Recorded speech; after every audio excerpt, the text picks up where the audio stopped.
Hello and welcome to Riverland Women, the podcast which celebrates the amazing achievements and inspiring stories of women across South Australia's Riverland. I'm your host, Kerry Lush from the podcast station. I'm a freelance writer, podcast host and coach, and I'm a former ABC radio broadcaster. Join me each week as we meet some of the extraordinary women who call this region home. This is Riverland Women. From travelling from Adelaide one day a week and consulting in a back room at a former health food shop, to creating and growing a natural health hub, Catherine Kenyon's business, Santosha Health and Wellbeing in Renmark, has grown significantly in recent years, and she's managed to do it while raising 2 young children. There have been plenty of ups and downs over the past 12 years since she made the move to the Riverland, but opening up her own chiropractic clinic had always been a long-held dream. Well, I decided when I was in year 12 that that's what I wanted to do. I wanted to do nursing or medicine, and they said, go to this information night. And at the information night, they said, if you do this job, it's lots of flexibility. You can work for yourself. You can choose your own hours. I went, that sounds pretty good. So yeah, changed my mind and did that. And the following year, moved to Melbourne, studied for 5 years, and then just happened to get a job in Adelaide 5-10 minutes from where I grew up. So I worked in Adelaide for 3 years, 9, 10, 11. Yep. And then in 2012, I started a clinic in Renmark, so at the back of Happy Health, for people who remember that. Little room out the back, little pokey little room, and just started coming up once a fortnight, and it got so busy that I had to come once a week, and I put on a receptionist who was a friend at the time, and she just sat out the front and took all my payments for me and sat in the cafe bit. And then it got busy enough that I could leave my job in Adelaide and opened up in Renmark. So next door to where I am now, and just still working in Adelaide, but doing 2 full days a week here. And then at the end of 2014, made the decision to let all of my people in Adelaide go and move here for good. Chiropractor, was there anything that sort of really piqued your interest in that, other than being able to work for yourself and being flexible? Yeah, there was more than that. Well, I've seen chiropractors since I was born. My brother went because he had colic when he was a baby, and it was my grandma, so my mum's mother-in-law, said to her, why don't you take him to a chiropractor? And back then it was sort of seen, well, it's a bit controversial in some ways now, but back then you do not take babies, bone crunches, that kind of thing, but that it really helped Ben's colic. And so then when I came along, it was natural for me to go as well, and yeah, we just grew up. It wasn't necessarily a really regular thing, but I do, throughout my whole childhood, I remember going to various different people. So it was just, yeah. So I knew what chiropractic was and what it did, but I guess the scope, what I'm doing now, is far wider than what I used to experience. Yeah, so you started with basic chiropractic. Mm-hmm. Is that how you say it? Chiropractic. And then how did that sort of develop? So yeah, you do the basic course and you learn all your basic techniques and a few different extra things. But when I was studying, a friend of mine was seeing a guy called Trevor Jacuti, and he did something called applied kinesiology, which is muscle testing. And so I was visiting him through uni, and he sort of mentored me a little bit, and it was just kind of natural to go down that path and use the techniques that he was using. So he said to me, if you do the basic course, I'll give you a job. But I couldn't fit it in. So he suggested someone to me that was in Adelaide. So I went and worked for her, and she used the kinesiology as well. And so that's kind of the path that I took. So in chiropractic, there's lots of offshoots. There's lots of different techniques that you can use, and no chiropractor is the same, obviously, because you get different personalities, but there's a lot of variation in techniques. And that was the one that I liked and that worked for me. So that's kind of the path that I followed. And then have you developed that further over the years as well? Have you done extra study or extra learnings to complement that? I would love to know how many hours, days, weeks I've done extra. So with that one, there's usually 2 conferences a year. So I've done most of those that I can, and then they've got advanced techniques that you can do. So as much as I can, I'm addicted to the study and learning, so I just keep taking it further and further. And then as you build your skills and your experience, you can start to put those things together yourself with different techniques and kind of piece things together that way. And that's why I love seeing new patients, because it's a whole new puzzle that comes to me that I can use this or I can use this. And do you ever get any backlash, or is it quite a divisive industry. I tend to think that people either love chiropractors or won't go near them. Is that a pretty true statement? It's probably true, but I don't get involved in that. I'm not interested in, and other people's opinions. It's based on their perceptions and their experiences. There are definitely some strong opinions on chiropractic, but I think a lot of them come from misinformation and misunderstandings. And if people actually understood what we do, and the fact that there is a lot of evidence for what we do, and there's a lot of people doing research to sort of not even prove the techniques, because it's all been done clinically and anecdotally, but to just look at the science behind it, and when we do perform an adjustment, or how does the muscle testing work and that kind of thing. And there's a lot of research coming through with that, so people can have opinions, but yeah. And like you said, there's no chiropractor will do the same to the from one person to the next. So maybe some people have had a bad experience with one and that's turned them off. Oh, definitely. And I'm not going to talk about any particular techniques, but there's certainly things out there that do put people off. Whereas I'd like people to understand that there is a technique for everybody, and even what I do doesn't work for some people. So I'll send them to my associate, or say maybe this would work for you better, and I'm more than happy to refer people off. And even the whole thing between physios and chiros, if I think people would be better off with that kind of technique, I'm happy to send them on. I'm not going to keep anybody. I think that there is a bit of division maybe, but if we all understand what each other do and can work together, then I think it's far more beneficial for the patients. And I have lots and lots of patients who will see physios and chiropractors and get really good results from both approaches. So you've been back in the Riverland, you've been in the Riverland since 2012, you said, started practicing here. How did you end up in the Riverland? Did you grow up here, or what was your connection? So my mum has been here since I was 8. Most of my schooling was done in Adelaide, and I think she knows this, that we came back so that we had babysitters for kids, and that's worked out great. It worked out well for the kids and worked out well for her. So that was the main draw card, unfortunately. But at the same time, back when I was in 4th or 5th year, we had to do a practice management assignment, and we had to plan an entire practice and everything, how we're going to get patients, what advertising we're going to do, projected patient numbers, everything. And I based not even planning for the future, based my practice in Renmark. And I got 9 out of 10 for it, because he said to me that my patient projections were too ambitious, basically. And I looked back at my ambitious projections, and I far exceeded that when I started here. So I'd love to take it back to him and say, look at this. But I knew the potential, I guess, that was here. So would you say you manifested that? Oh, maybe. So, you started coming up here part-time. It eventually turned into a practice that you could give up your job in Adelaide. How has that practice then developed over those years that you've been out on your own? It developed really organically through word of mouth, really. And I think because the techniques that I do weren't offered here. So there were chiropractors doing their thing, which was great. And there's been this practice that's been here for years and years, but I offered something different. And I think that unique approach, and then people say, oh, they do this. And it's just grown through word of mouth. Just, really. Well, it was quickly, but then the limitations on that were, it was just me.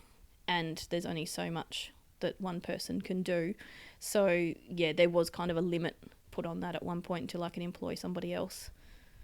Have you found it hard to find staff or to, help grow your business? I'm really lucky with my admin staff. They are amazing. I hope I have them forever.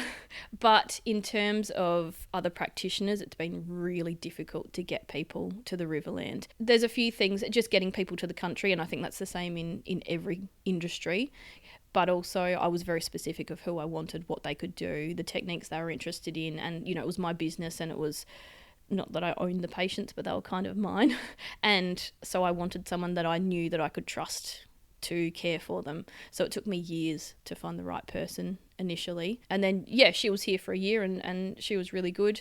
But then the city drew her back. and then I had another one for a couple of years, and the city drew her back. It's really hard to get people that fit, but at the moment I think we've got a good thing going on, and so hopefully, there's a bit of space now for a bit more growth. And you've had 2 children in that time as well. That must have added to the stress of trying to get someone to keep the business going for you. Yes, because you're stepping out. It's yours, but you're stepping out and focusing on something completely different. But I was really lucky. And talking about manifesting, I did write in my goal setting about who I wanted for my second maternity leave, never imagining that she would come, and she did. She up and left Melbourne and came and worked for me for 4 months. So yeah, there is a bit of manifesting in the in the business.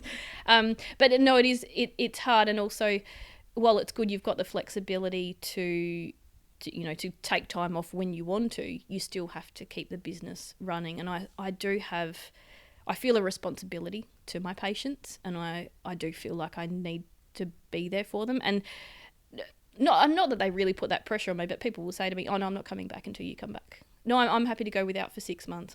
It's not really, if you need treatment. No, I'm going to wait for you. So there is a responsibility to turn up for people, but at the same time, it was really important for me to spend time with the kids, which is why I've never gone back full time since having them, and I probably won't for a few years. But if I can keep everything rolling along and keep really good staff and other practitioners that keep the business going, then I'll be happy with that if everyone's getting the services that they need and the attention that they need. How hard is that to juggle the needs of the kids, the needs of your business, and everything else going on in your life? Am I allowed to swear? Go for it. I feel like I'm just half-arsing everything. It is a juggle, and you drop the balls occasionally and then you pick them up and then you keep going, but you do your best. At the moment, I said to someone the other day, I'm doing what's in front of me. Whatever I need to do today or tomorrow, that's what I'm doing at the moment. You just do what you can, do the best job you can, and yeah. What have been some of the biggest hurdles or obstacles that you've had to come across since you've moved to the Riverland? I think it is the main thing of getting practitioners. And it's not. I don't think of it as a stress. You just you look and do what you can. But getting someone that you trust and someone that you're happy to see your patients, and that's been the biggest thing. Once you employ someone and they're doing well, and you get good feedback, then that's fine. That would have to be the biggest obstacle. Everything else has just kind of flowed, taken as it comes. What have been some of the highlights? To see the growth, because I've been here since 2012, so 11 years now, to see little babies that I saw at the very first practice I had at Happy Health, and now, they're heading off to high school, and just being that consistent person and seeing people move through is really good. And also just to see, the popularity of the techniques and sending people in and the feedback and just, I guess, the consistency of it. As far as your practice goes and what you've learned over the years, do you try things out with your family and friends? Are they your guinea pigs? How have you incorporated it into your personal life? To a certain extent, they're my guinea pigs, but I work a lot outside of the practice, but I don't tend to see people outside. So my patients are probably more my guinea pigs than my family, I think. But also I'm probably the biggest guinea pig, because if I'm going to give anybody advice, I've usually tried it myself. So, I'll try any supplements, I'll try any diets, any sort of exercise. I do that first. So I'm probably also a guinea pig. I just can't treat myself, which is hard. Yeah, how do you have someone you trust do you have regular adjustments yourself? I do. So, and now that I've got 2 really great associates, I get well looked after. Before I had them, I'd go and see anybody else around the Riverland, or I've got all my people in Adelaide. So, if it's for a certain issue, I know that I can see that person. If it's for another issue, I know I can see that person. And they're the people I would refer to as well. But it's, with what I do wish I could do it to myself, because I know that's what's needed. But no, I'm well looked after now with the 2 that are there. So, and is that important for you as far as your own personal well-being? Like, how do you look after yourself other than going to seek chiropractic care now and then? Well, that's difficult right now, because I think I'm exhausted and not getting enough sleep. But in terms of that, I do try and follow my own advice and, usually get plenty of sleep, drink my water, do my exercise, eat well, make good decisions, keep my stress levels as low as possible. And the same with the kids. Any advice I give people at work in terms of children's health, speaking of guinea pigs, they're probably my guinea pigs in a way. Making those choices for them as well. So just, looking after myself and making sure that I am switched on for when I'm working as well. So what does a usual day look like for you as far as exercise, nutrition, self-care, work, all of that? Oh, every day's different. My alarm is set for 6 o'clock, but considering Ned now wants to wake up at 5 o'clock, that's not really working. But the point of the 6 o'clock alarm was to get up and do a little bit of yoga, if I could, before the kids get up. But that's not happening right now. And then, getting everybody ready. It's making lunches and doing all of that. But I try and get a good breakfast in. I do like to have a coffee in the morning, but I try and leave it until a little bit later, which any of my patients know. I've explained it because, your cortisol has to rise on its own when you get out of bed. So you leave your coffee till mid-morning so that you don't give it an artificial peak, all of that. And then once I drop Harvey at school, if I've got time, then we'll go for a walk. So I'll take the pram for a walk and we'll go take Ned in the pram for a walk along the river and get my exercise that way, because otherwise, there's nowhere else to fit it in. So I'll do that, and then hopefully he sleeps, and then I can do a little bit of book work, and then usually I'm working in the afternoons, so then I'll head off to work. Is it important for you to get outside and do some of that exercise out in the sunshine and the fresh air and nature? Yes, definitely. Fresh air, sunshine, vitamin D, nice scenery, listen to the birds. I except for doing a bit of yoga, I don't like exercising inside. So, and even... I love running. At the moment, that's not high on the priority list. So even just going for a walk and getting outside is really important for every part of your well-being. Do you just run for yourself? Do you do competitions? What does it look like for you? Well, I did do a half marathon. So Ned's nearly 2, so I did a half marathon just before I fell pregnant with him, and I'd really like to do some more. But again, it's really time consuming to train for something like that. But I've done one swim for the summer. So hopefully getting some more swimming and maybe some Sunday rides. I'd love to do a triathlon one day, but I'd also like to get a few more half marathons under my belt. And maybe when the boys are a lot older, then I might do a full marathon, maybe. But at the moment it's just for my own well-being, I guess. And also for footy season. If we do another season of footy next year, then I'd like to be fit when that season starts. Okay, so tell us about your football career.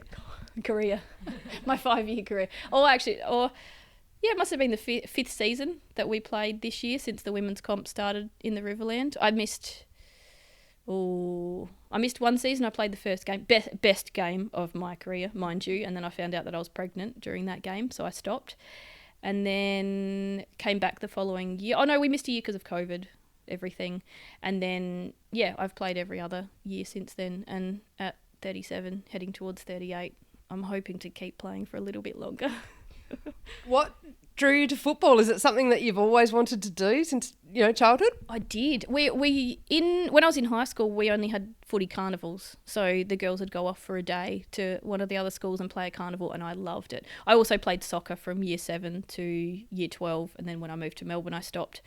And there's a lot of skills that cross over with soccer and footy, but I think if footy was an option, I probably would have done that in high school. And then the opportunity came up when I was here, and I think my very first game was 2018, and I think Harvey was a few months old.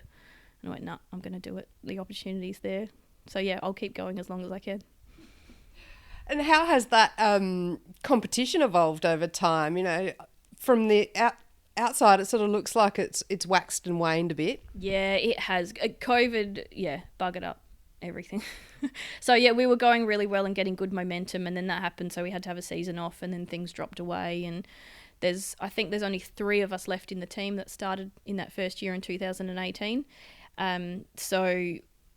We'll see what happens next year. I'm hoping that it'll continue, but it might just look a little bit different. The timing might be different, or the whole setup might be different. But I think it's really important for the girls coming through, because I didn't get those opportunities when I was young, and there's so many girls now that want to play footy, from the little 5-year-old Auskick to all the way through. So I hope it keeps going, just to give them somewhere to head. It's interesting. Everyone I've spoken to so far for this Riverland Women podcast, COVID's come up at some point of how it's affected their business or changed their outlook. How did it affect you and your business? Yeah, I don't like talking about COVID. I'm glad that that's in the past. It didn't, to be honest.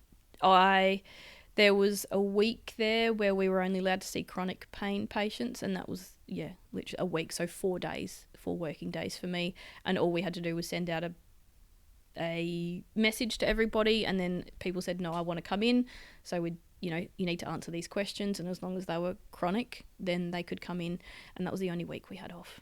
So we were really, really lucky, and I'm really grateful that it didn't really affect us. People still wanted to come in, everyone had to mask up and hand sanitize and all the things that we had to do everywhere else, but it didn't affect us, so I am very grateful for that. Yeah, one of the few businesses that wasn't affected. Looking ahead, what's the plan for yourself, for Santosha, in the next short-term and long-term future? So short-term, I'd like the business, and now that I've got this third practitioner, I'd like it just to keep growing, and hopefully we can be open full-time. At the moment in the building, we've also got the Bowen therapist and the speech therapist, and I have been looking for an acupuncturist because that's what everyone's asking for. But, so if anybody knows an acupuncturist that wants to work, I want the building full. We've got 4 treatment rooms that we can use, so I'd like them full all week if we can. Also, there's a function room, so I'd like to put that to more use. So last year I did a vision board workshop, so just more functions like that, or workshops, and maybe visiting. So I'm looking at someone else coming up from Adelaide to do a session as well, and just utilising the space as best we can, and turning it into the hub that I imagined, a little natural health hub. Was that in your business plan that you did back when you were studying, to have this hub? Not in that business plan, but probably so we moved into this building 3 years ago, probably 6 years ago.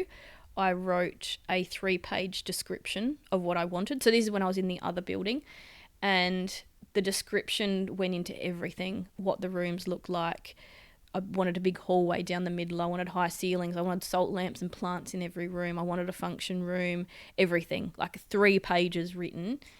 And the building just appeared. I didn't know it was next door when I wrote it, but it was next door. And somehow we ended up in that building. And so in that description, I talked about different practitioners and different allied health services, and but being that hub, and it's getting there.